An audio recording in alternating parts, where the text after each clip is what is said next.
करेंगे शेष पर्यटन देखते खा रहे हैं महाप्रसाद को ऐसे नहीं खाते, गाड़ी के ऊपर सॉक्स पहन के जूता पहन के ऐसे नहीं खाते। आप रुपया उतर जाइए, नीचे बैठ के खाइए। नहीं, आप सॉक्स पहने हैं, गाड़ी के ऊपर बैठ के खा रहे हैं। महाप्रसाद ब्रह्मा जी शंकर जी उसको नीचे बैठ के खाते हैं। आप गाड़ी के ऊपर कौन अनुमति दिया बैठने के लिए? अगर आपको मालूम नहीं तो जल्दी से उतर जाइए, नीचे बैठ के खाइए। नीचे बैठो, साला हरामजादो, नीचे बैठो, थप्पड़ लगाएंगे।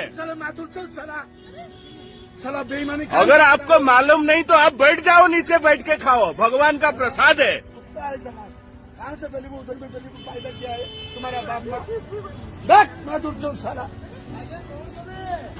महाप्रसाद को जोता पिंधिक खाऊ, गाड़ी उपर बसिक खाऊ। ना बुझेदेला मानु ना, ओडिया नुह, ओडिया लोक। हाँ जाइए से जानी ना प्रसाद केमी महाप्रसाद खाए जाए, किंतु से गाड़ी उपर बसी खाऊले। जदि से जानी ना तुम जो महापुरुष मैंने गल तांको सातपुरी उद्धार करदेल माँ भौणी नहीं कि तुम के बड़ काम करदेल। तुम तो भलरे कही पारथांत कि आपण एमती खातुनी, तले बसी खातु, प्रसाद एमती खिया जाए। केते सुंदर कथा,